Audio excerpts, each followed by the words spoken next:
자, 봅시다. 자연과 윤리 단원 배워볼 거고요. 이번 단원 내용 굉장히 많고 어렵게 문제 출제됩니다. 집중해서 들을 수 있도록 합시다. 먼저 크게 개괄 먼저 하도록 하겠습니다. 자, 크게 인간 중심주의와 탈인간 중심, 이렇게 두 가지로 나눌 수가 있어요. 우리 인간이 자연의 다른 것들보다 더 위에 있다. 그래서 우리 인간은 그런 자연에 있는 다른 모든 것들을 우리의 도구로서, 수단으로서 인간의 삶을 위한 것으로 이용할 수 있다라는 관점이고요. 탈인간 중심주의는 아니다. 그러하게 인간 중심적으로 생각하는 것에서 벗어나야 된다라는 겁니다. 탈인간 중심주의에서도 또 여러 가지로 나누어서 이제 볼 수 있는데, 또 여기서 크게 개체론적 환경윤리와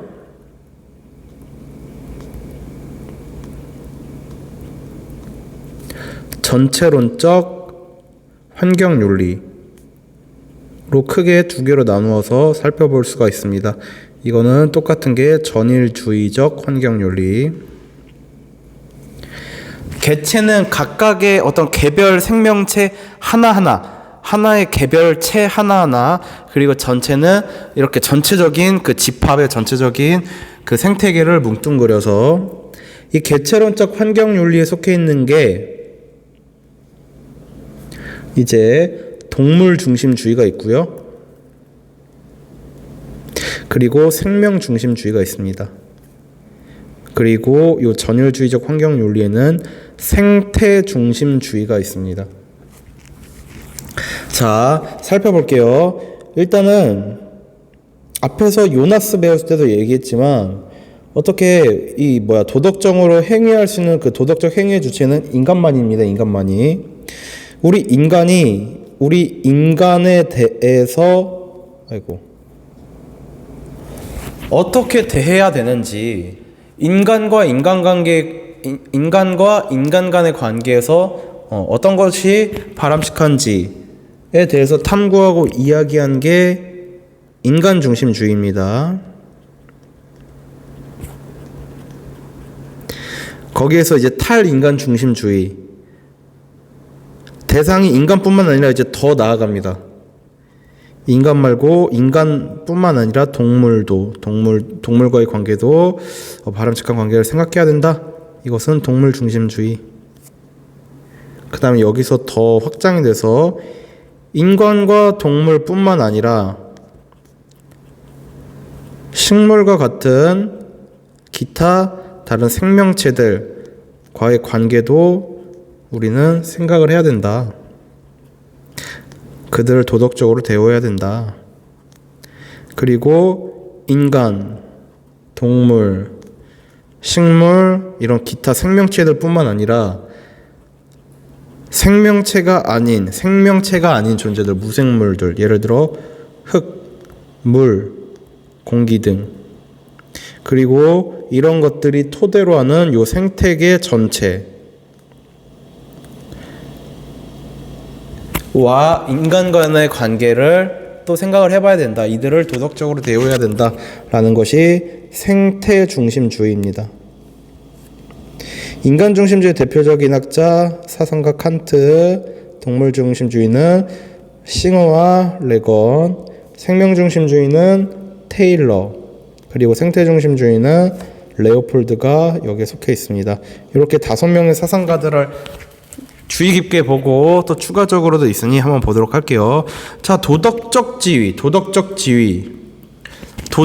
지위를 갖는다. 도덕적 그런 위치를 갖는다라는 말은 똑같은 말이 뭐냐면,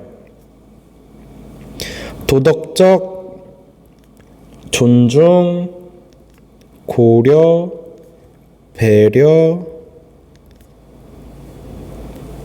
대우의 대상이다 라는 말과 똑같은 의미를 가집니다. 자, 그리고 우리 인간 중심주의는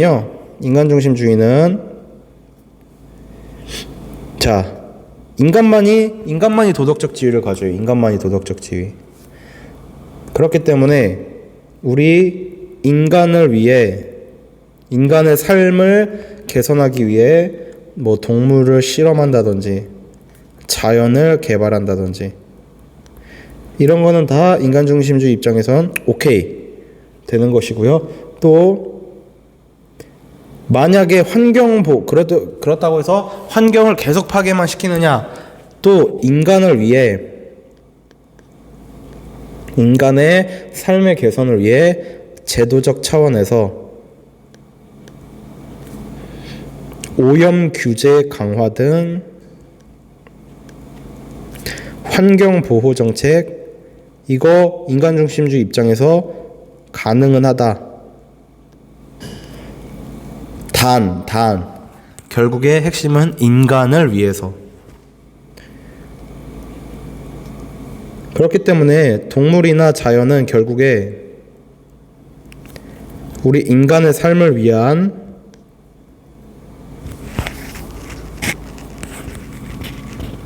수단적, 도구적 가치를 가진다 라고만 말할 수 있습니다. 뭐 내재적 가치를 가진다 이런 말은 못해. 단지 수단적, 도구적 가치를 지닌다. 자, 인간중심주의 사상가, 일단 아리스토텔레스. 모든 것은 목적과 수단 간의 관계로 이루어져 있다. 동물, 식물, 동물, 인간을 위해 존재한다. 아퀴나스, 아리스토텔레스의 영향을 받았습니다. 인간을 위해 동물을 사용하는 것은 하나님의 명령과도 부합한다. 아퀴나스는 중세 그리스도교 사상가입니다. 자, 그 다음에 우리 베이컨 배우도록 할게요. 베이컨.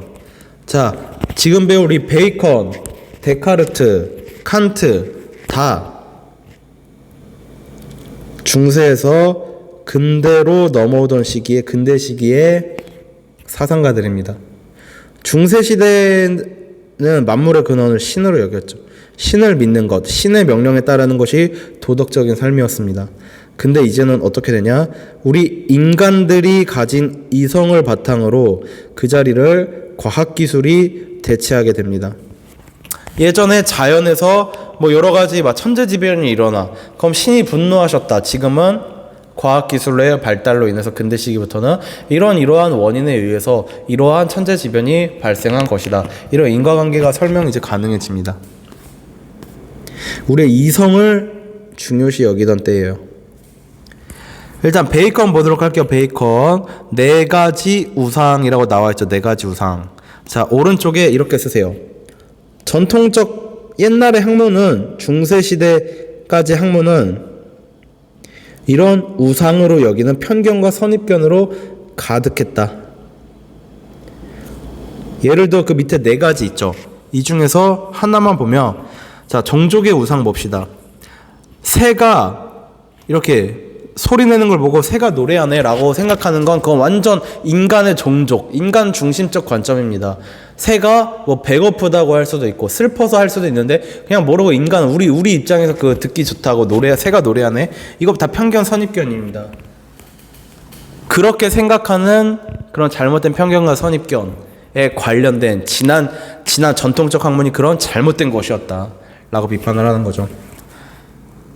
그렇다면 우리의 제대로 된 지식, 어떻게 이거는 만들어낼 수 있을까? 그러면 귀납적 추론의 방법을 이야기를 합니다. 귀납적 추론은 뭐냐면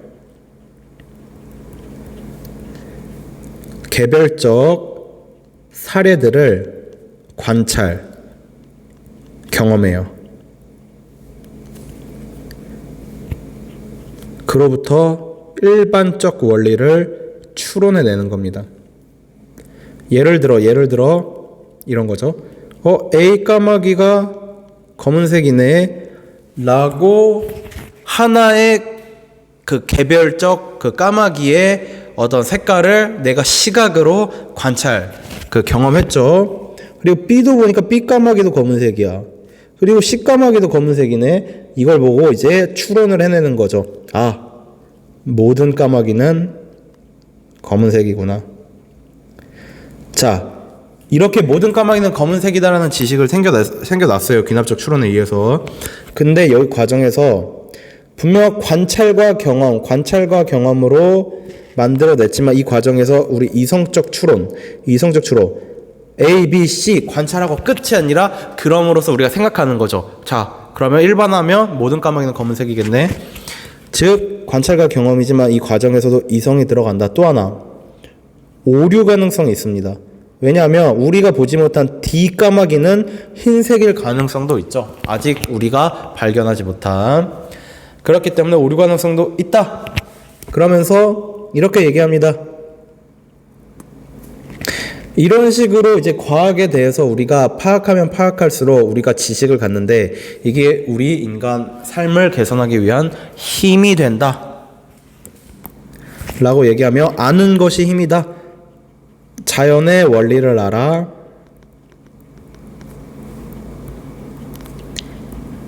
인간의 삶을 개선하기 위해 이 자연을 사용해야 된다. 만약에 석탄이 이거 연료로 사용 가능하네를 알았으면 이제 그걸 캐내서 우리 인간의 삶을 개선하기 위해 사용할 수 있다. 이렇게 보는 거고요. 자, 데카르트는 근대 기계론적 자연관. 이제 세상을 이제 과학이 발달하면서 그 원인과 결과 관계, 천재지변이 신이 분노하셔가 아니라 어떤 원인에 의해서 필연적으로 일어날 수밖에 없는 것이었다. 마치 기계가 움직이듯 톱니바퀴가 맞물려 하나가 움직이면 연쇄적으로 움직이듯. 베이컨은 귀납적 추론으로 올바른 지식을 얻어내야 된다라고 봤습니다. 데카르트는 어떻게 얘기를 했을까요? 일단 방법적 회의. 이게 뭔 말이냐면 진리를 찾기 위한 방법으로 모든 것을 의심해 봐야 한다라고 데카르트는 이야기를 합니다. 그렇게 의심하고 나니까 더 이상 의심할 수 없는 절대적 진리를 발견하게 되는데 데카르트는 나는 생각한다. 즉 나는 지금 의심하고 있다. 그러므로 나는 존재한다 라고 이야기를 합니다. 모든 걸 의심하고 이러니까 모든 것을 믿기 힘들었는데 보니까 지금 모든 것을 의심하고 있는 상태인 나 자신은 분명히 지금 존재하고 있는 거야. 의심하고 있는 나는 분명히 존재하고 있어요. 이건 절대적 진리야. 연역적 추론. 그러한 일반적 그런 원리를 발견하고 이로부터 다양한 개별적 원리들을 추론해내는 것. 아까 귀납적 추론이랑 반대죠. 이러한 연역적 추론으로 많은 지식들을 만들어내야 된다라고 보고요. 그 다음에 또 데카르트는 이렇게 얘기를 합니다. 물질만이 아니라 정신 또한 갖추고 있는 존재가 있다. 이러한 존재는 우리 인간만이.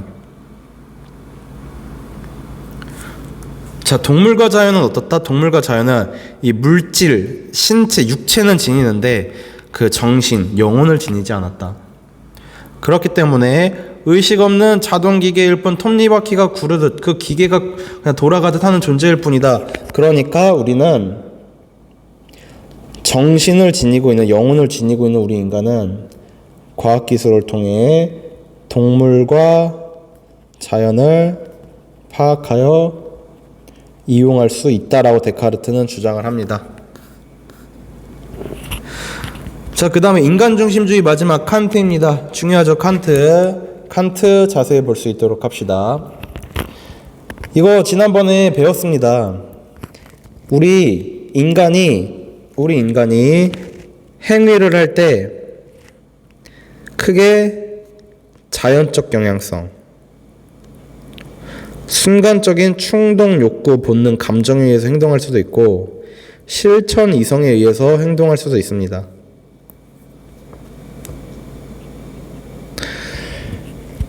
이때 그냥 자연적 경향성에 따른다면 그것은 마치 동물들이 자연 법칙, 즉 필연적 인과 법칙에 따르는 어떤 타율적인 모습에 불과해요.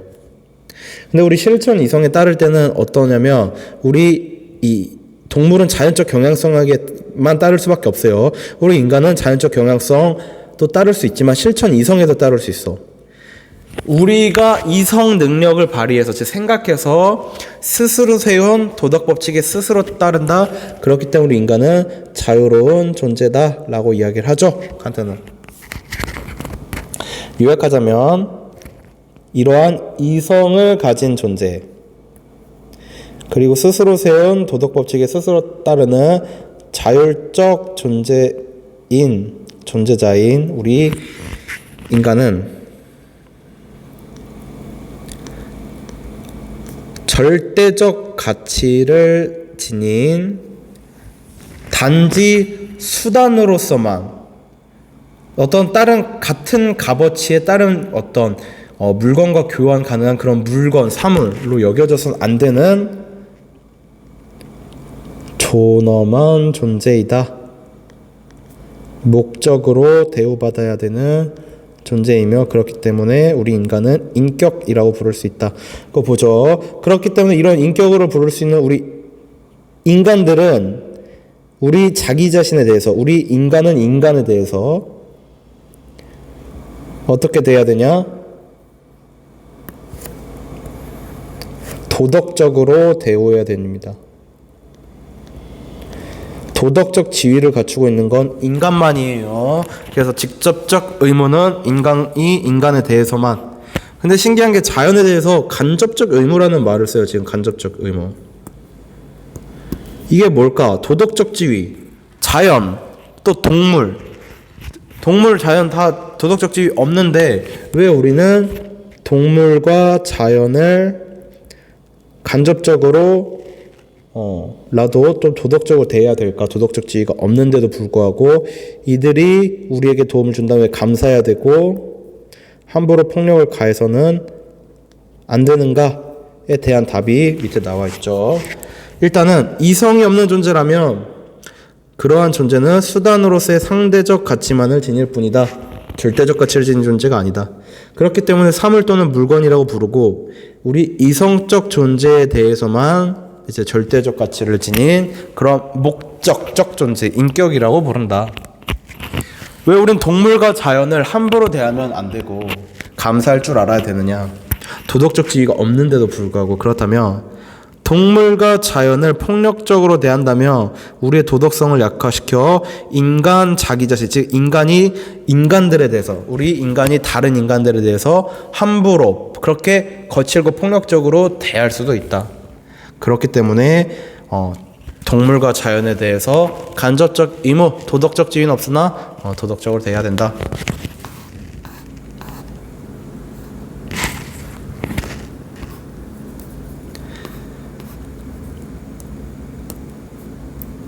자, 보도록 할게요.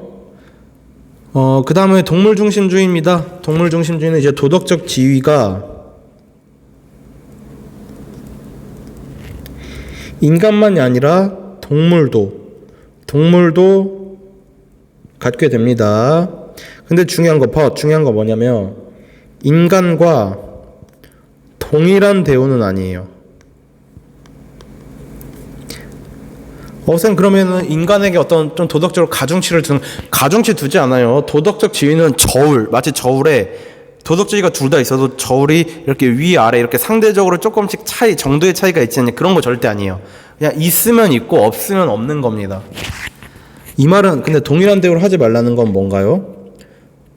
그냥 대우하는 방법이 달라야 한다는 겁니다. 우리 인간을 치료할 때랑 동물을 치료할 때랑 똑같을 수는 없잖아요. 인간이나 동물이랑은 분명히 다른 존재이기 때문에.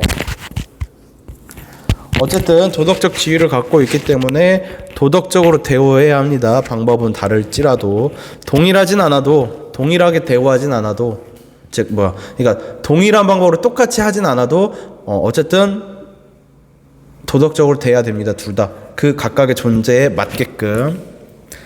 자, 도덕적 행위 능력을 갖춘 존재는 인간만이, 없는 존재는 여기 동물중심주의에서는 동물을 이야기하겠죠.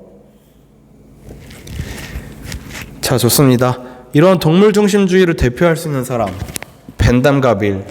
이거 우리 공리주의에서 배웠죠? 이 사람들이 제일 중요시 여겼던 건 뭐냐면 사회 전체 이익 증진입니다.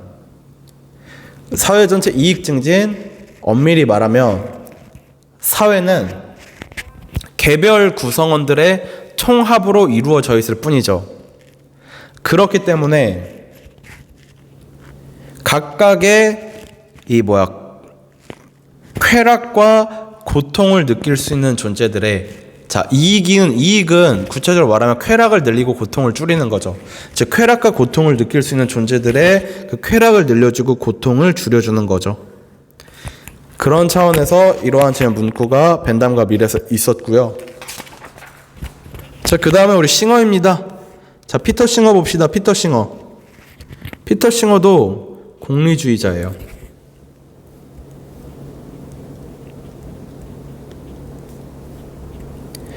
당연히 사회 전체의 이익 증진을 추구하고자 합니다. 여기서 말하는 이익은 똑같은 말로 행복, 쾌락, 선, 유용성, 효용, 그 어떤 것이 들어가도 상관이 없습니다. 그리고 이 이익에는 쾌락을 늘리고 고통을 줄여주는 것이 이익이 되겠죠. 이러한 이익을 가진 존재라면 그 이익을 가진 존재들을 평등하게 고려해야 한다. 자, 이익을 가졌다. 자기의 이익을 얻는 것에 관심을 가진 관심을 가진 존재다. 이익을 가졌다. 똑같은 말로 쾌락과 고통을 감각, 느낄 수 있는 존재다. 쾌고 감각 능력이 있는 존재다. 자기의 이익을 가진 존재다. 왜? 쾌락을 늘리고 고통을 피하는 게 이익이 되죠. 이거 꼭 기억하셔야 됩니다. 이익평등 고려 원칙 나오면 싱어 떠올려야 돼요. 싱어. 어떤 행위에 의해 영향을 받는 모든 존재들의, 여기서 말하는 이 모든 존재는 어떤 존재냐? 엄밀히 말하면 쾌락과 고통을 느낄 수 있는 인간과 동물이 해당이 되겠죠. 이들의 고통을 동등하게 고려해야 된다. 여기서 말하는 동등하게 고려해야 된다는 말은 어떤 인간에게 더 많은 가중치를 준다든지 이런 게 아니라 인간이든 동물이든 동등한 비중으로. 인간이라고 해서 가중치를 두자는 거 아닙니다. 그렇다고 아까도 얘기했죠. 동일한 대우, 똑같은 대우는 아니에요. 동등하게 고려를 하되 그 대우하는 방법이 동일하지 않고 달라야 되겠죠. 즉 동일한 고통이라면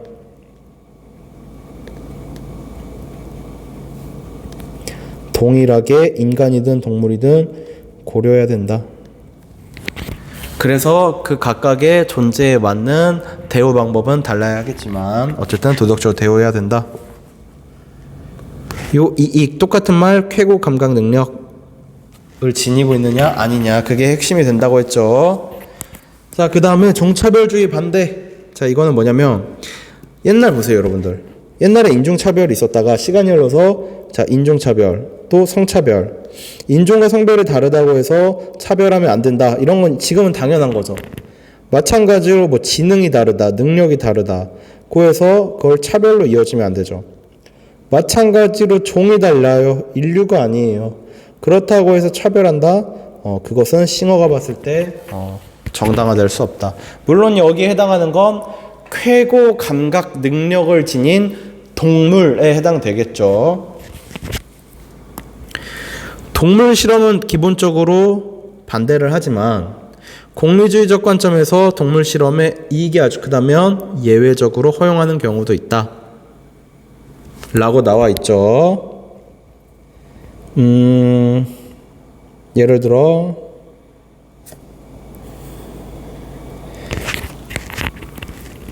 여기 나와 있지만 동물의 고통을 최소화하는 노력도 있고 사회 전체 이익 증진 고려의 측면에 있어서 우리 인간에게 엄청나게 이익이 된다면 동물 실험 예외적으로 허용하겠다라는 건데, 일단 기본적 입장은 뭐 동물 실험 이거 반대합니다. 공장식 동물 농장 반대합니다. 사냥 반대하고요. 육식 다 반대합니다. 그런데 예외가 있다고 했죠. 예외. 동물 실험이 허용되는 경우가 있습니다. 자, 예를 들어 어떤 경우에 허용되냐? 동물과 인간 가중치를 두지 않고요. 동물 실험으로 인해서 이들이 얻는 이익과 고통을 계산을 이제 합니다. 동물이 한 50만큼의 고통을 얻어. 근데 인간은 30만큼의 이익을 얻고요. 두 번째는 한 30만큼의 고통을 얻는데 100만큼의 이익을 얻어요. 이 경우에 있어서 더해보세요. 계산해보세요. 고통이 더 크죠? 인간의 이익이 아주 크지 않죠? 이때는 허용하지 않습니다. 이 밑에 있는 케이스는 허용을 하겠죠. 이번에는 육식과 관련된 추가적인 설명입니다. 일단 육식과 관련돼서 이렇게 얘기를 해요.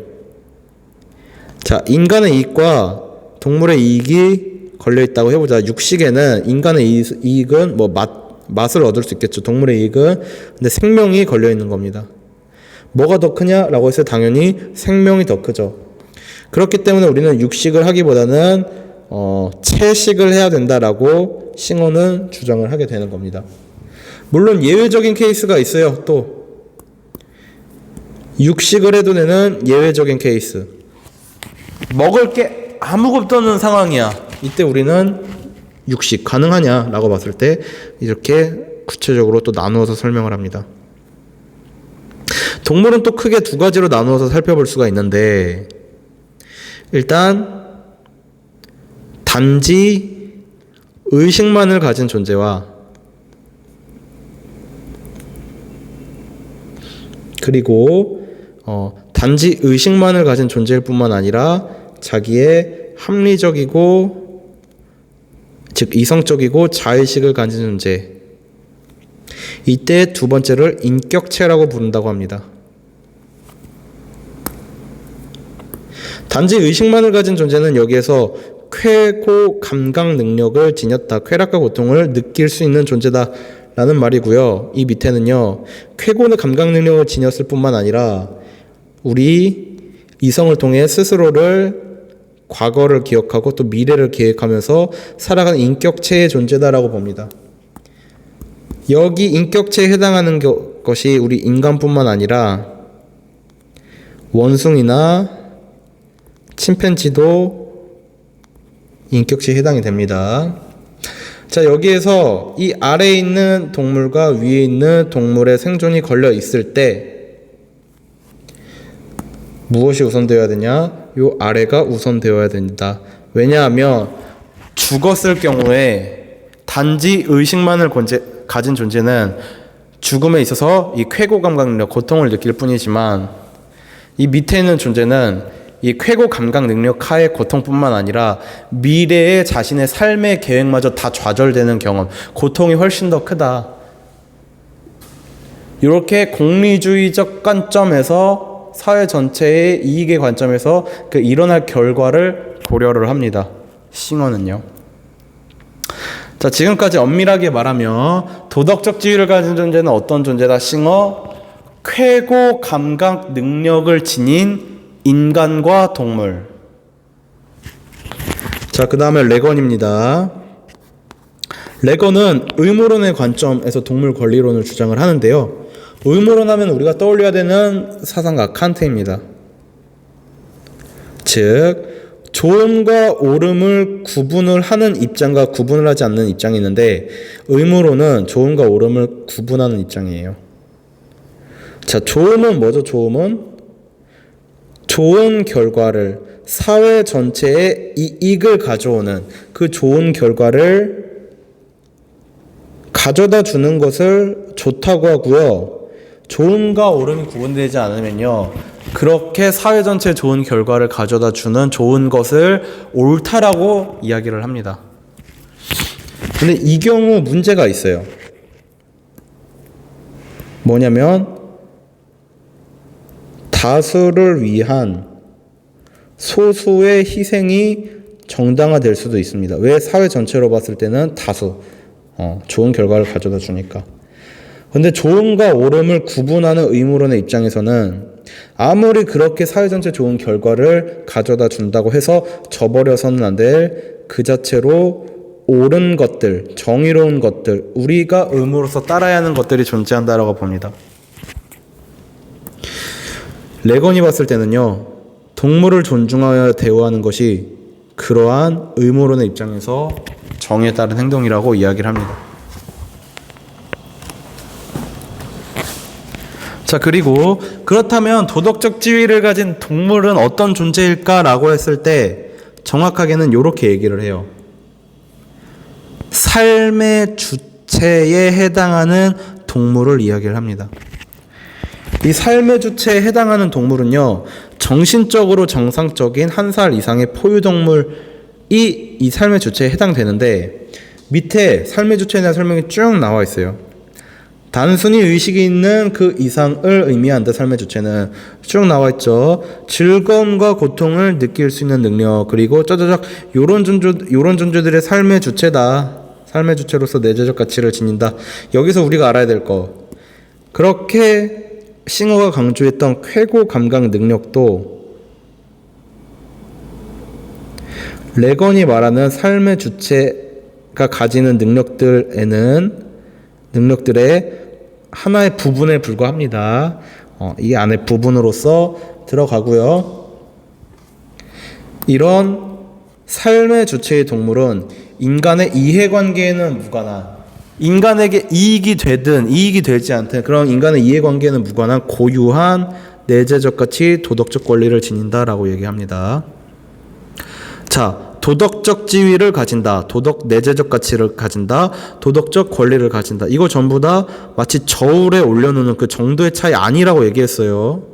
그냥 있으면 있고 없으면 없는 겁니다. 있으면 그냥 전부 그러한 도덕적 지위를 가진 존재, 도덕적으로 돼야 돼요.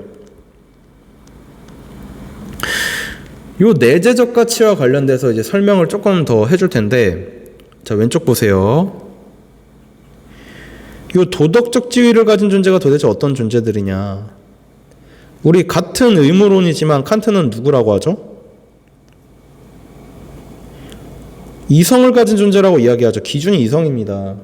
즉 이성을 가진 인간만이 여기 해당되고요. 레건은 또 도덕적 지위 기준으로서 삶의 주체를 이야기합니다. 여기에 해당하는 건 우리 인간과 그 다음에 어떤 존재죠? 정신적으로 정상적인 1살 이상의 포유 동물, 즉 일부 동물이 요 삶의 주체라고 부를 수가 있습니다. 그리고 또 내재적 가치와 외재적 가치에 대해서 구분을 하고자 합니다.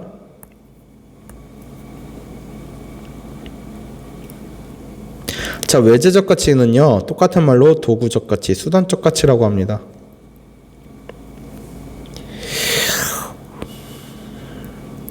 자, 어떤 존재가 있어요. 뭐 사물이든 어떤 뭐 동물이든 어떤 존재가 있어요.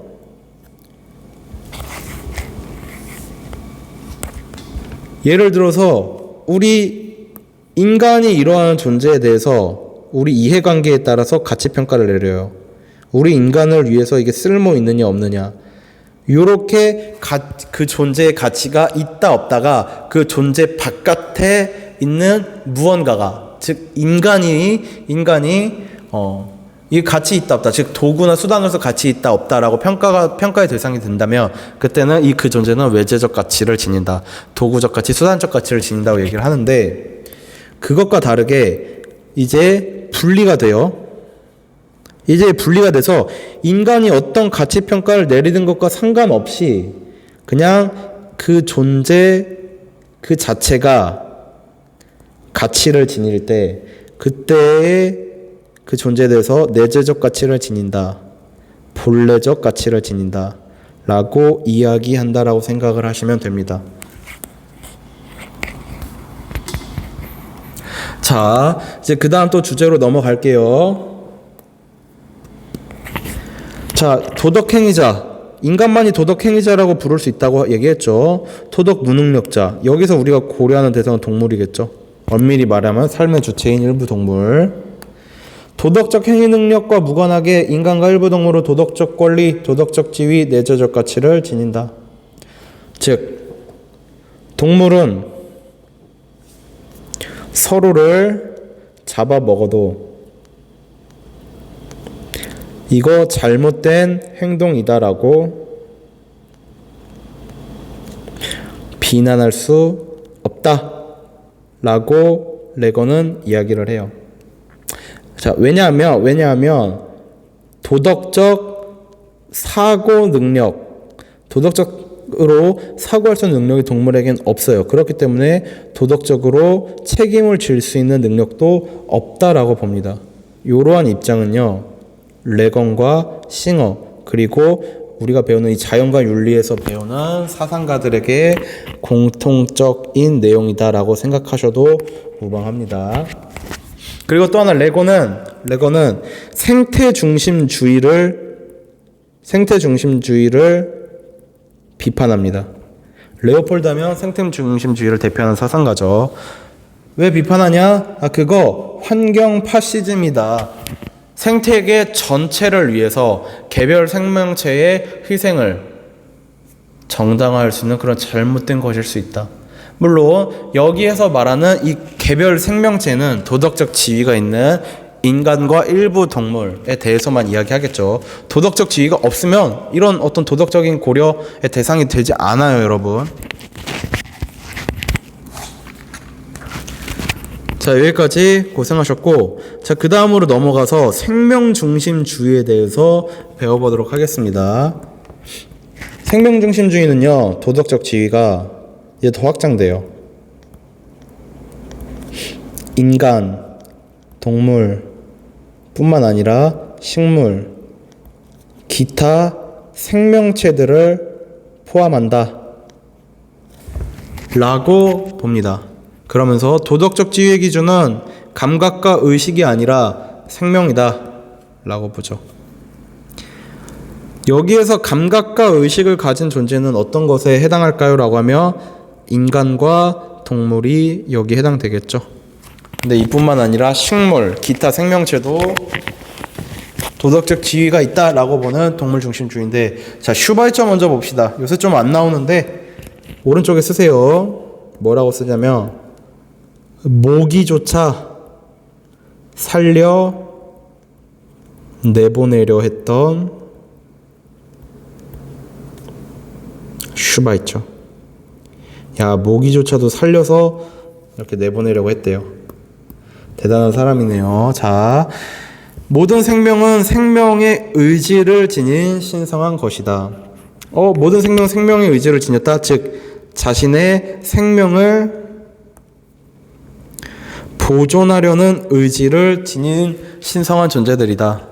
나는 그렇게 자기의 생명을 보존하고자 하는 생명체들로 둘러싸인 또 나도 생명이다 라고 보면서, 자, 그렇기 때문에 어떻게 얘기를 하냐면 생명을 보존하고 촉진하며 발전 가능한 생명을 최고의 가치로 고양시키는 것, 즉 생명을 제대로 보존할 수 있도록 해주는 것, 생명을 긍정하는 것이 선이다. 그럼 악은 생명을 부정하는 것, 생명을 파괴하고 해치는 것, 이것이 생명 부정이죠. 이건 악이다 라고 보고요. 이 중에 세 가지 원칙을 얘기하는데요. 이 사랑의 원칙에 의거해서 모든 생명체는 동등하다. 그러면서도 차등성의 원칙은 뭐냐면, 차등성의 원칙은 이런 겁니다. 자, 사랑을 바탕으로 불가피한 생명 부정의 경우가 생길 거예요. 인간을 살려면 동물을 먹든 식물을 먹든 할 수밖에 없던 그런 생명체를 먹을 수밖에 없죠. 그러한 생명 부정의 경우라도 우리는 도덕적 책임이 분명 존재한다. 도덕적 책임에서 우리는 면제될 수 없다. 이러한 관점을 갖고 있으면, 자, 불가피한 생명 부전의 경우는 인간의 생존과 그 다음에 기타 생명체의 생존이 걸려있을 때, 아까 말했죠? 인간은 육식, 채식 안 하면 살 수 없다. 이러한 생각을 갖고 있으면 어떻게 되냐면, 살생을 하더라도 최소한의 생명체를 최소한으로 줄이겠죠. 무의미한 살생을 하지 않을 겁니다. 이러한 내용이 차등성의 원칙에 포함이 되고요. 이러한 것들을 전부로 해서 슈바이처의 생명 외경 사상이라고 부릅니다. 생명 외경. 두려워할 외, 공경할 경. 즉 생명을 공경하는 겁니다. 생명체들을. 자, 테일러 자연에 대한 존중이라는 책을 남겼네요. 자연에 대한 존중이라는 책에서 어떤 얘기를 했는지 봅시다. 의식이 있든 없든 생명이라면 도덕적 지위가 있다. 모든 생명들은 목적론적 중심이라고 얘기할 수가 있다 라는 건데, 일단 오른쪽에, 자 여러분, 의식이 있는 생명은 누군지 알아? 인간, 동물. 근데 의식이 없는 생명은 어떤 존재일까? 식물이 대표적인 예가 될 수 있겠죠. 자, 생명중심적 감정 봅시다. 생명의 목적론적 중심, 즉 모든 생명체들은 자신의 고유한 목적을 지닌다. 이때 이 고유한 목적은 무엇일까라고 하면 생존, 성장, 발전, 번식, 이 여기에 해당되겠죠. 그러면서 인간은 다른 생명체들과 마찬가지로 지구 생명체의 공동체에 이르는 평등한 구성원일 뿐이다. 인간을 포함한 모든 생명체는 상호 의존체계의 일부다. 인간은 본질적으로 다른 생명체보다 더 우월하지 않다. 생명의 목적론적 중심이라면, 고유한 목적을 가진 생명체라면 모두가 다 똑같다. 이러한 자연에 대한 존중의 태도로 우리는 자연을 어떻게 대해야 되는지 쭉 나와 있습니다. 4가지 나와 있죠. 자, 불침해의 의무. 우린 다른 생명체의 피해를 끼쳐서는 안 된다. 불간섭. 개별 생명체 뿐만 아니라 나아가 생태계에 간섭해서는 안 된다. 잠깐만요. 왜 생태계에 간섭해서는 안 되나요? 분명히 우리 앞에서 배웠죠. 테일러는 개체론적 탈인간중심주의에서 개체론적 환경윤리에 해당합니다. 개별체 하나하나, 이 사람은 생명중심주의니까 개별 생명체 하나하나의 도덕적 지위만을 인정할 뿐이에요. 이 생태계 전체의 도덕적 지위를 이야기하지 않아. 근데 테일러 생태계에 간섭해서는 안 된대. 자, 그리고 레오폴드 봅시다. 레오폴드 같은 경우에는 전체론적 환경윤리였어요. 생태중심주의죠. 이때는 생태계 전체의 도덕적 지위를 인정을 해요. 그러니까 생태계에 간섭을 하지 말라고 얘기를 하는데, 이런 얘기를 왜 하냐면 초점이 달라. 레오폴드의 초점은 이 생태계 전체를 위해서고요. 정체를 위해 생태계 함부로 간섭하지 말라는 거고, 테일러는 이 생태계에 살아가고 있는 어떤 존재들이 있을 거 아니에요? 생태계에 간섭하면요, 요 개별 생명체의 삶의 터전을 파괴할까봐, 결국 핵심은 이 개별 생명체를 위해서예요. 이렇게 생태계에 간섭하지 말라고 해서 그 논리가 다릅니다. 기억하세요. 그렇기 때문에 개별 생명체에 도움이 된다면 생태계의 간섭 허용할 수도 있겠죠. 테일러는. 자, 일단 그러나 불간섭의 의무는 기본적으로 생태계에 간섭해서도 개별 생명체에 자유 간섭해서도 안 된다. 성실의 의무, 신의의 의무는 뭐냐면, 야생동물을 기만하거나 배반해서는, 즉 낚시라든지 덫으로 기만해서는 안 된다. 그리고 보상적 정의의 의무. 만약에 너가 생태계에 간섭을 했어. 개별 생명체에 간섭을 해서 어떤 안 좋은 영향을 끼쳤어. 그렇다고 하면 그 해를 입힌 생명체에게 보상을 해줘야 된다. 예를 들어 너가 그 생명체가 살아가는 서식지를 파괴했다.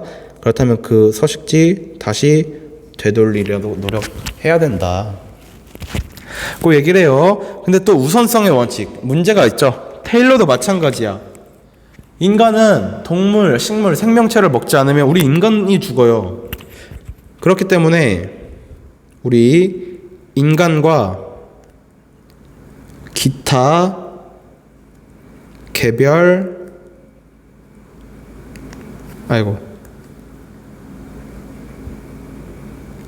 생명체와의 이해관계 충돌 시에 무엇을 우선해야 되는지에 대해서 이야기를 해줍니다. 일단 첫 번째 케이스,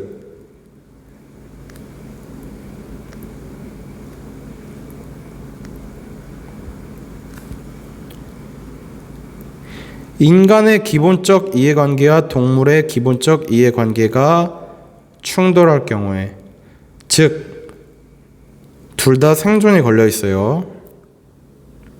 이때는 무엇을 우선해야 되냐라고 얘기를 하냐면, 테일러는 인간의 기본적 이해관계, 인간의 생존이 우선이다. 이 경우 동물을 먹을 수도 있다라고 얘기를 해요. 그런 어떤 기타 생명체보다 기타 생명체의 생존보다 인간의 생존을 우선하는데, 이 경우에도 테일러는 그래도 채식을 하라라고 이야기를 해요. 동물보다 채식을 하라라고 이야기를 합니다. 채식을 하라? 싱어도 얘기했어요. 당연히 레건도 이야기를 합니다. 테일러도 이야기를 해요. 공통입니다. 기억하시고. 자, 그 다음에 두 번째 우선성의 원칙에 해당되는 게 있어요. 이번에는 인간의 기본적 이해관계가 아니라 부차적 이해관계와 동물의 기본적 이해관계가 부딪힐 때는 어떻게 해야 될까? 기본적 이해관계, 생존.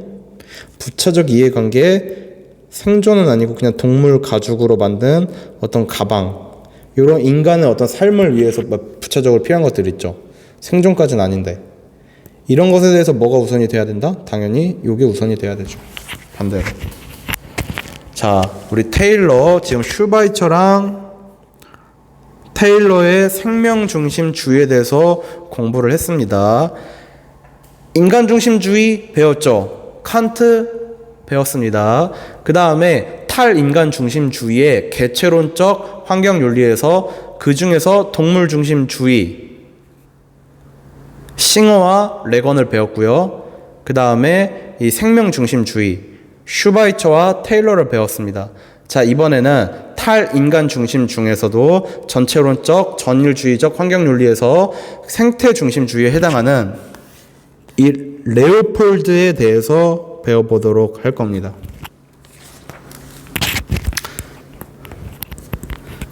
자, 우리 이 생태 중심에서 도덕적 지위는 누구에게 있느냐라고 할 때, 인간, 동물, 식물, 기타 생명체뿐만 아니라 무생물도 흙과 물, 토양 오염, 수질 오염, 어떤 이런 공기 오염 이런 거 시키면 안 된다 라고 보면서도 이들이 살아가는 이 생태계 전체의 도덕적 지위도 이야기를 합니다.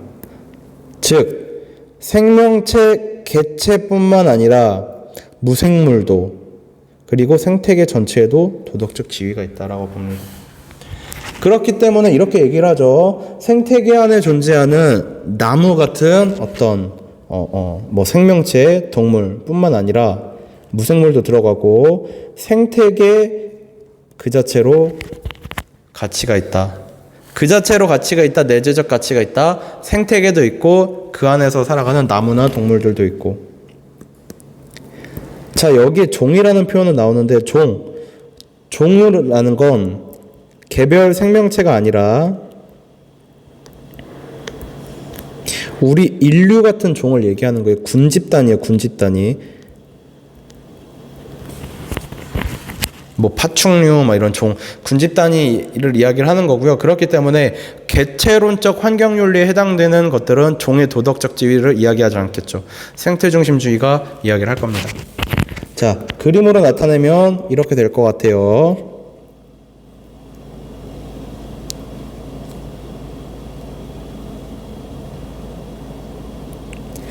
마치 멘틀처럼 여기는 이제 바다야. 여기는 이렇게 바다라고 생각을 해봅시다. 자, 이 사람이 쓴 책이 모래군의 12다리거든요. 대지윤리를 얘기해요. 대지윤리. 대지, 땅을 얘기하는 거죠. 땅. 자, 이렇게 대지, 땅에 있으면요, 요게 이제 그 검은색으로 그린 겁니다. 이 안에 우리 사람도 살아가고요. 그 다음에 여기에 뭐 나무나 식물들이 살아가고요. 그 다음에 동물들도 살아갈 거예요. 그리고 이 안에 무생물들도 뭐 존재하겠죠. 어쨌든. 근데 이러한 것들의 도덕적 지위 인정합니다. 레오폴드 생태중심주의는. 그리고 요 전체로서의 요 대지도, 요 전체로서의 것들 뭐 바다, 뭐 호수, 사막, 강, 종 이런 것들, 이 전체적인 측면의 도덕적 지위도 인정을 합니다. 어쨌든 여기에 보는 모든 것들이 뭐라고 해야 될까, 이걸 대지, 멘틀이라고 해야 될까요? 다 모든 게 대지 위에 다 올라가져 있죠. 그렇기 때문에 레오폴드가 이야기하는 건 대지, 이 자연 공동체 전체뿐만 아니라 이 대지 위에 살아가는 개별 생명체들 전부 다 얘기를 하는 건데, 인간을 포함한 모든 생명체는 상호 의존 체계 평방선. 이거 테일러가 했던 말이랑 비슷하네. 이거 기억하세요. 이거 테일러도 이야기했죠. 근데 초점이 달라요. 레오폴드는 전체가 초점이고요.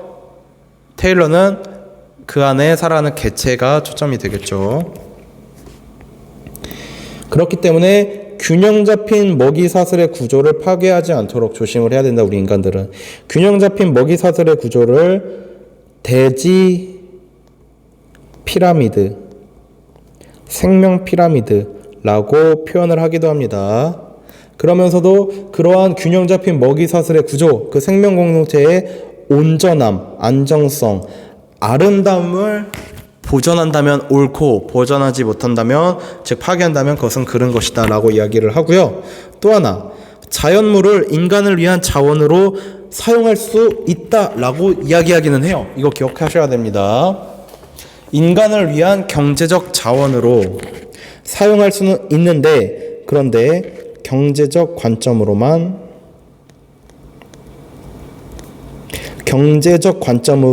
사용해서는 또 안 된다고 얘기를 해요. 즉 경제적 관점으로 이용을 하려고 해도 그때 기억해야 된다. 윤리적, 심미적 관점으로도. 이 말은 뭐냐? 좀 이따 얘기하겠지만 경제적 관점으로 이용할 때도 생명 공동체의 그 통합적 온전함, 아름다움, 그것을 파괴하면 그 피라미드의 그 구조 있죠. 그 구조를 파괴해서는 안 된다. 그 구조를 파괴하지 않는 한에서는 경제적 관점으로 사용을 하는 건 인정하겠다. 그러나 경제적 관점으로만 다가가면 그것은 파괴, 생명 공동체의 파괴로 연결될 거기 때문에 그런 관점으로만 봐서는 안 된다라는 거고요. 이제 우리 레건이 레오폴드를 비판했었죠. 환경 파시즘이다라고. 이렇게 이야기를 합니다. 생태계 자체 이익과 개별 생명체 이익이 충돌할 경우에 레오폴드는 생태계 자체 이익을 우선시합니다. 요걸 나중에 레건이 전체를 위해 개체를 희생할 수 있다고 환경 파시즘이다 라고 비판을 하는 거죠. 자, 일단 알아야 될 게 있어요. 정확하게. 개별 생명체가 자기의 생명을 지속할 그럴 권리, 개별 생명체의 존속, 그리고 우리 생명 공동체의 존속이 있을 때 이 둘 다 인정합니다. 개별 생명체의 존속할 권리. 아까 말했죠. 저 개별 생명체에도 도덕적 지위가 있다라고 쌤이 여기다가 표현을 했죠. 여기도 나와 있잖아요. 그런데 즉 이걸 인정하면서도 레오폴드 인정해요. 인정하면서도 이 둘이 충돌할 때는 뭐가 우선이 돼야 된다? 생명 공동체의 존속이 우선이 돼야 된다라고 이야기를 합니다. 자, 그러니까 요런 사례가 이제 들 수 있죠. 요 산이라는 생태계의 피라미드 구조를 볼게요. 생명 공동체에. 늑대가 사슴을 잡아먹고요. 사슴이 풀을 뜯어 먹고 삽니다. 근데 인간이 늑대 사냥을 해요. 늑대 사냥. 근데 문제는 이게 너무 과하면 어떻게 되냐면 늑대가 줄어들죠. 그러면 늑대들이 사슴을 잡아먹지 않기 때문에 사슴이 개체가 늘어납니다. 그럼 어떻게 돼? 그 산에 있는 풀들이 사슴들이 다 뜯어 먹혀요. 그럼 어떻게 돼? 이 생명 공동체의 통합성, 안정성, 아름다움은 파괴될 수밖에 없습니다. 그 피라미드 구조, 생명 공동체는 피해를 입어요. 자, 이때 어떻게 해야 될까라고 하면 결국에 이때는 또 인간이 나서서 사슴을 줄여줘야 되죠.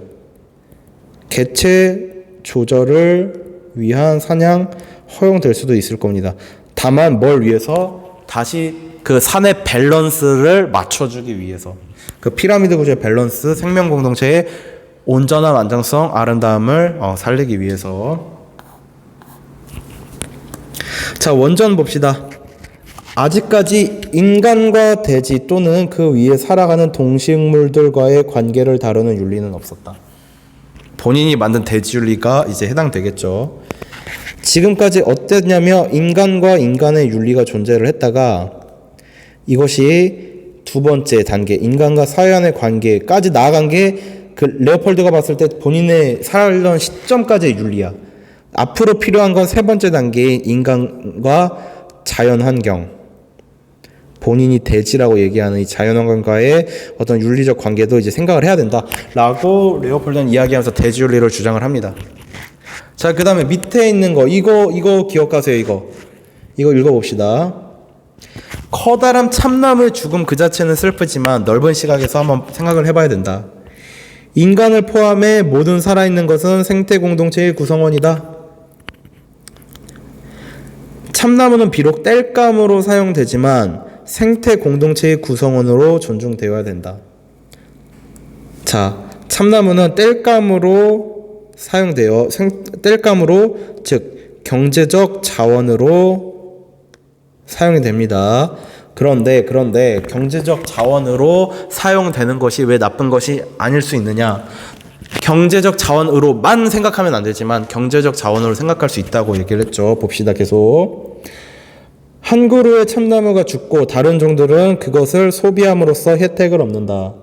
조화롭고 안정된 관계에서 공동체의 각 구성원은 다른 존재들이 삶을 영위하는 데 사용되는 자원이다. 참나무는 죽었지만 자원으로서 사용되니 살아있는 것이다. 이렇듯 상호 의존성으로 특징되는데 생태계의 건강은 장기적인 안정과 온전함에 있다. 자, 지금 한번 볼게요. 참나무. 자, 참나무 죽어요. 근데 이게 죽고 나서 거기서 끝이 아니라 땔감과 쟤는 퇴비로 사용됩니다. 요 사용된다는 게 이제 경제적 관점으로 이용되는 거죠. 근데 이게 나쁜 게 아니라고 얘기를 했어요. 왜냐하면 이렇게 해서 이게 땔감으로 또 퇴비로 해서 인간들이 자기의 삶을 난로 따뜻하게 보낼 수도 있고요. 그래서 인간들은 생명 공동체를 위한 일을 할 수도 있고 퇴비로 사용된 것들을 통해서 식물은 무럭무럭 자라날 수가 있어요. 이런 식으로 연쇄작용이 일어납니다. 그렇기 때문에 생명 공동체 전체적 관점에서 이것이 경제적 관점으로 이용돼도 되는지에 대해서 봐야 돼요. 이게 핵심이 됩니다. 자, 그 다음에 네스는 심층 생태주의를 이야기를 해요. 그러면서 표층 생태주의는 어떻게 얘기를 하냐면 표층 생태주의 마치 환경 정책을 시행하긴 시행을 해. 생태주의가 들어가니까. 근데 표층 그 겉밖에 몰라. 겉밖에 그 기저에는 그 속 깊은 곳에는 아직 이원론적 세계관이 있을 뿐이야.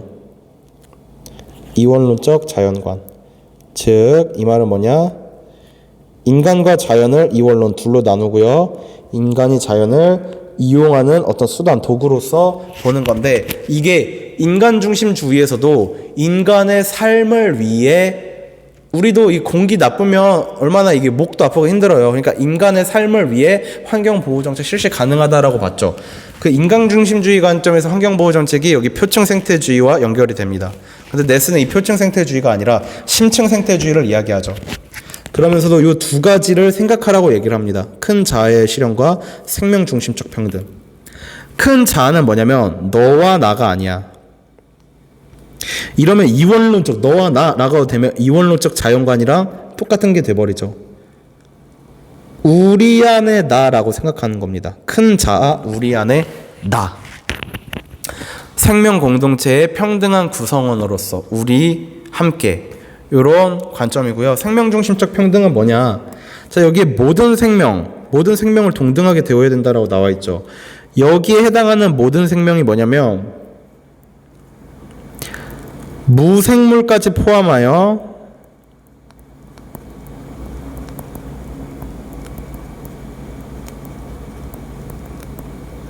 모든 존재를 가리킵니다.